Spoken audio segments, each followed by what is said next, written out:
Yeah, today I want to talk about being black in Thailand. I just came from Thailand. I spent only about 10 days there. I wanted to spend longer because I loved it so much. Thailand is a very unique place, very interesting place. I suggest if you do go to Chiang Mai because it's a little bit more laid back, and the energy is a little bit more calmer compared to Bangkok. You know what I'm saying? But for the most part, the people in Thailand was very cool, very nice, polite, down to earth. You didn't really get any judgmental type of looks. The only looks you do get is people might seem a bit surprised to see you there because there are not many black people in certain areas of Thailand. So they may be surprised initially, but once you start talking to them and engaging with them, they're normally nice and everything is cool. Like in America, people may look at you, you're standing on the street, people give you certain type of looks, vice versa, or paying attention to everything you're doing. In Thailand, it's not really like that. People are minding their own business, you know what I'm saying? They're looking straight ahead and they're cool. And surprisingly, the Americans and the Westerners that's who's in Thailand, they're the same way to a certain degree, you know what I'm saying? So it's the overall energy of Thailand is cool, down to earth, and just everybody mind their own business, which is what I love, you know what I'm saying? I just came back from Thailand today, and coincidentally, when I was coming from my mother's house, I almost got jumped on a bus. But some little dudes and whatever, they was talking about, yeah, man, what they say, y'all didn't knock nobody out yet, not la la, and all this stuff. And I had got up with my tablet when I'm recording this video on. One little dude was like, I should snatch the tablet and all that. In Thailand, you ain't really got to worry about no stuff like that. You know what I'm saying? People are not really out to get you, so to speak. When they see you and they see that you're an American, automatically they want to, hey, hit him on Tuk Tuk. They want to hustle and make no money. People ain't really trying to attack you like that now. However, since you're a North American tourist, they may overcharge you for certain stuff and things of that nature. I bought a little umbrella on Kosan Road, and the guy basically put the umbrella in my tuk tuk and was like, "Okay, 8 baht." And I went on. He didn't say 8 baht. He was like $8. $8 in U.S. money. $8. And then he went down to 5. And then he went down to 4. And then eventually I bought it. You know what I'm saying? He just put it in my tuk tuk and wouldn't take it out. I'm like, I don't want it. And then he was like, okay, $4, $4. Give me $4. Okay. He kept on going down, down, down. So, you get that from time to time. And coincidentally, the tuk tuk driver I had. So that's another thing about Thailand. Tips about tuk tuks. When you taking the tuk tuk in Thailand, I suggest you pick who's gonna take you around. It's better for you to approach the person because most likely they're gonna do you right instead of a person walking up to you because he's trying to rip you off. You know what I'm saying? Like, okay, for example, when I arrived in Bangkok, I was taking a cab somewhere, so I waved down a random cabbie. You know what I'm saying? And this cabbie, I told him to take me to the train station so I could go to Chiang Mai. And he was like, no problem, I'll take you to the train station. This dude bypassed the train station. I'm looking like, because I take the train in Chicago all the time. I'm looking like, that looked like a train station to me. He bypassed the train station, go across the corner to this random place, and come to find out it's a travel agency. I go up in there, I'm like, I'm trying to buy a ticket from here to Chiang Mai, from Bangkok to Chiang Mai. And they like, okay, yeah, you can buy a ticket to Chiang Mai. And what you're going to Chiang Mai for again? I'm like, just to chill, just to relax, hopefully get an apartment. And then they told me that the apartments in Chiang Mai, you got to pay 3 months ahead of time. You got to basically put a deposit down, pay 3 months how much the apartment cost before you even get one. And I'm like, okay. And then they start showing me this trek. It was like, hey man, you could trek the mountains for 3 days, and you can go and see the elephant, and you could see this and that, and it would cost you 162 American dollars. I'm like, dude, man, get me up out of here, man. I'm like, I just want a train ticket, you feel me? And so I had the guy take me back to where I was. So eventually I end up on Kosan Road. And this tuk tuk driver came out of nowhere. He's the guy on Kosan Road near the Greenhouse Hostel.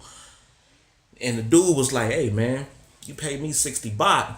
and I'll take you around all the attractions and show you everything. I'm like, okay, cool. So he took me across a few attractions like the Buddhist temple and whatever. And I'm like, I don't want to see no more attractions, man. I just want to go to the train station. And I told him like, please take me to the train station. Don't take me to no travel agency. He was like, oh no no no no no. The travel agency, they are a rip off. Sometimes they take your money and you don't even get the trip and you won't get your money back. I'm like, okay, man, cool. So this dude does the exact same thing the cab driver does.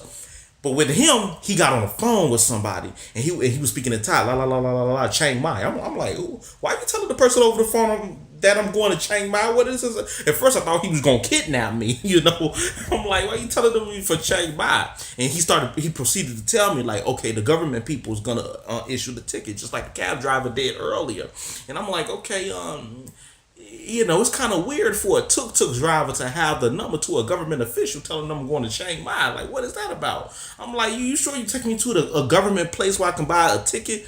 He's like, yeah, yeah. So the guy take me to some weird place off in the middle of nowhere, and I go in there and it's almost the exact same place as the travel agency from earlier. I'm like, man, and she telling me, well, you was a big guy and I know you want to do a trek for 3 days, but you can do this instead. I'm like, oh my God. So I just left and the tuk-tuk driver there, I gave him his 60 baht and he was like, you want to go back? I'm like, no, I don't want to go nowhere with you. So I saw another tuk-tuk driver chilling across the street and I told him, he was an older guy, told him like, hey man, could you take me, I went over there, could you take me to the train station? And he took me directly to the train station, the same one I saw earlier where the cab driver passed by. I'm like, wow. And I gave that tuk-tuk driver extra money for being nice and for being honest. So yeah, so those are my experience with those grimy tuk-tuks, and you don't want to take a cab because the cab from the airport to downtown downtown Bangkok was 500 baht, which is like man, how much is 500 baht? Like $13 in US money or something like that. And it was just too much, man, to get from the airport to Bangkok. Come to find out, you could take the train, the subway, the metro for 60 baht or something like that, which is like no money, and you can get to the city center with no problem. So it's best to try to take that train. Keep your you get a orange token. Keep that token so you can use it for the second ride in the train, man. So yeah, man, you can definitely do that. Now, as far as being black in Thailand, I mean, like I said earlier, man, people was nice. I didn't really get no judgmental type of looks. Even the police, they kind of see you and, they look at you and it's whatever, like, for example, here in Chicago, you go up in the mall, you got every security guard there to bring it breathing down your neck. You could feel their energy. In Thailand, it wasn't like that, man. Security guards were cool. Everybody was just cool, man. However, I stayed in the East Indian neighborhood. I'll put the name of the neighborhood in the description below. And over there was a lot of Nigerians, you know what I'm saying? A lot of Nigerians, for what I hear, they be into some, nefarious things that doesn't sit well with the Thais. So, of course, I look Nigerian, so automatically they assume that I'm that. But when I start talking, they like, oh, okay, he's not that. So you might get some looks, especially if you out around 3 o'clock in the morning in certain areas because they think that you're Nigerians. So you might get certain looks and borderline certain attitudes. But for the most part, people can kind of look at you and tell you American. So, they don't really trip like that, So, yeah. Other than that, everybody was nice, everybody was cool, and I'm definitely gonna go back again. I definitely have got plans to go back again. Even the tourists who were there was cool. When I was in Guatemala, in some of my old videos, you kind of see the tourists looking over at me like, "What the heck you doing here?" In Thailand, it wasn't like that, man. The tourists there was cool too. So yeah, I suggest that any black person, not even black, any person. If you've never been outside the country before, you get your passport and whatnot, you're looking for the first place you should go, I suggest you go to Thailand. That would be an excellent way to break yourself into the world of traveling. So I would just say Thailand is number one. And yeah, so and you know what was interesting too is that you see food stands all over the place, and I would go to different food stands just to try everybody's food or whatever. One day I'll go here, one day I'll go there. And I noticed like every time I would walk into like a food stand that got like the tables and the chairs inside and got like a tent and whatever, you would see nobody eating there, and you would see the cook just kind of sitting there chilling. So I'll look at the pictures and I'm like, that look kind of good. Let me try this. So I'll go and sit down and tell her, hey, I want to try this. I want to try that. And after trying it, I'll notice that more people will come in and try the food as well. Like sometimes two or three people, different people will come in. It's like since the American think it's good, then it must be good.